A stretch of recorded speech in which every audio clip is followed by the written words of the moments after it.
Gen Expert төхөөрөмжийн арчилгаа засвар үйлчилгээ 2 дугаар хэсэг. Сав тутамд төхөөрөмжийн гадна тал болон флангерыг халдваргүйжүүлж шинжилгээний үр дүн архивлана. Төхөөрөмжийн гадна талыг 70%-ийн хэтээлийн спиртээр арчиж халдваргүйтгэнэ. Флангерыг халдваргүйжүүлэхийн тулд эхлээд Maintenance цэснээс Flanger Road Maintenance цэсийг сонгоно. Clean All командыг сонгоно. Модулаас картриджийг гаргана уу, флангерыг буулгах хүртэл гараа модулаас хол байлгана уу гэсэн санамж гарч ирнэ. Модулд картриж байгаа эсгийг шалгаад OK командыг сонгоно. Ингээд флангерууд гарч ирнэ.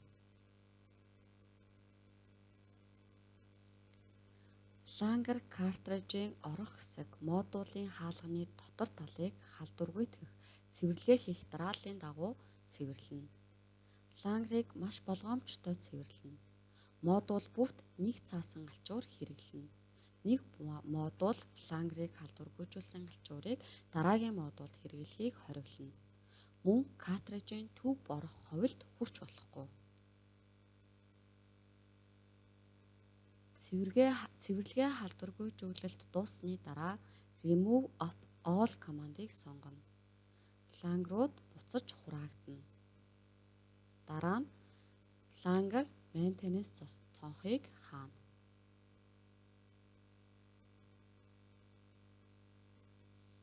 3 дугаарт шинжилгээний үр дүн сар болгон архивлаж хадгална. Data Management цэснээс архив тест цэсийг сонгоно.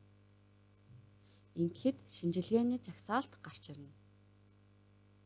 Хадгалах үр дүнгийн урталд чек бокс дээр дарж сонгоно.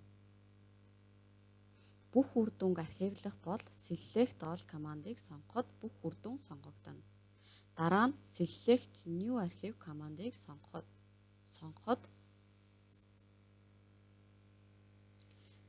Save гэсэн цонх нээгдэнэ.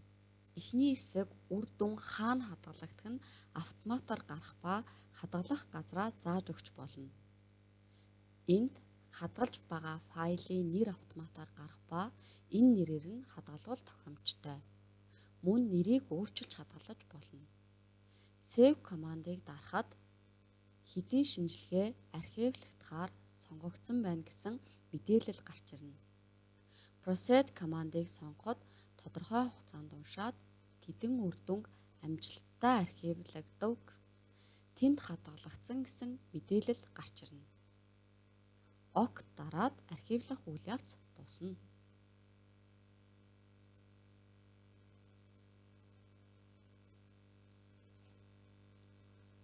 Одоо архивлсан үр дүнг хадгалах үйл явцтай танилцъя. Үр дүнг хадгалахдаа процессорын CD уншигчид мэдээлэл хадгалах шинэ CD-г хийнэ. Дэлгэцэн дээр Gen Expert Folder гэсэн хавтас байх ба хэрэв байхгүй бол C-disk дотор байна. Энэ хавцсан дотор Export гэсэн хавцанд бидний хадгалсан үр дүн байгаа. Хэрэв та хадгалах газрыг зааж өгсөн бол түүнийгээ нээнэ. Хадгалсан файл дээрээ курсороо аваачаад маусны баруун товчийг дарна. Ингээд Send to гэсэн команд дээр дараад DVD drive-ыг сонгоно. DVD drive дотор хадгалсан үр дүн орсныг харуулсан цонх нээгдэнэ. Дээрх Burn to Disk гэсэн команд дээр дарахад файл диск руу хуулагдана.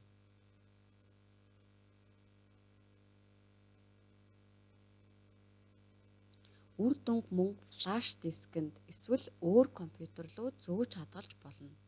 Флаш ашигласан тохиолдолд Gen-ийн компьютер вирустгээс болгоомжлох хэрэгтэй.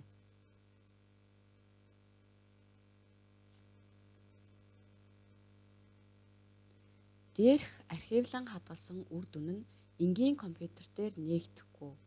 Иймд тухайн үр дүнг эргэн харахын тулд зөвхөн GenExpert-ийн програм суурилуулсан компьютерт архивлсан үр дүнг үндэслэн датабаз руу буцаан оруулж харах боломжтой.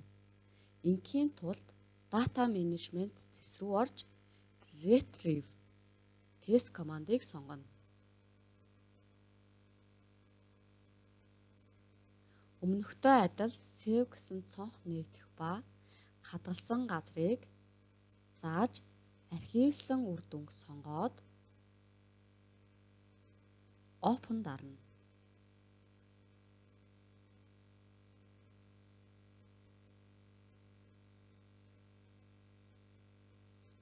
Сонгосон үр дүнгийн урт талд чек боксыг дарж зөвлөнө. Эсвэл бүх үр дүнгээ сонгож болно. Select all командаар. ок дарахад нийт хэдийн шинжилгээг сонгосон байна гэсэн мэдээлэл гарч ирнэ. Сонгосон шинжилгээ үндсэн датабаз руу буцаж орно. Үргэлжлүүлэх үү гэсэн цонх гарна. Зөвшөөрч байвал Proceed командыг сонгож мэдээллийг буцаан хуулна. Хаана хэдэн шинжилгээний үр дүн буцаад орсон талаар мэдээлэл гарах ба ок командыг сонгож үйлдэлийг дуусгана. Үр дүнг мөн Excel програм руу хөрвүүлж хадгалж болно. Энэ тохиолдолд компьютерт Excel програм суулгасан байх шаардлагатай. Софтвер дээрээс View Result цэсийг сонгоно. Export команд дээр дарахад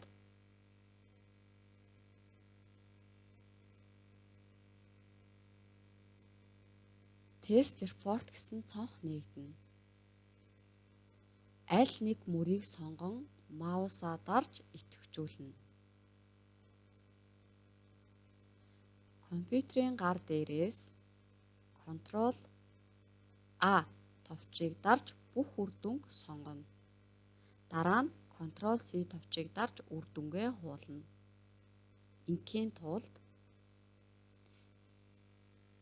Excel файлаа нээж эхний нүдэн дээр курсороо аваачна. Дараа нь Paste командаар дарж хуулна. За хуулсан файлаа файл зэс дээр дарж Save As зэсэн дээр дарж хадгалах газрыг зааж өгч Save дээр дарж хадгалнаа. Хадгалсан файлаа DVD, флаш диск, зөөврийн компьютерт хуулж авч хадгална. GenExpert аппаратанд 2000 шинжилгээ тутамд эсвэл жилдээ нэг удаа тохируулах хийх ёстой. Тохиргооны цомгийг дангаар нь захиалж авч болох ба хэрэв Speed болон дистрибьютор компанитай засвар үйлчилгээний гэрээ байгуулвал гэрээний хугацаанд тохиргооны цомог үнэгүй ирдэг. Дэлгэрэнгүй модулын тохиргоо хийх видео хичээлээс үзнэ үү. Арчилгаа засвар үйлчилгээ хийсэн талаар мэдээллийг зориулалтын бүртгэлийн хуудсанд бүртгэж баталгаажуулна. Модулын температурын хяналтын бүртгэлд модулын дугаар, он сар өдөр, нэгжээр хяналт хийсэн мэргэжилтэн зэрэг мэдээлэл багтсан байна.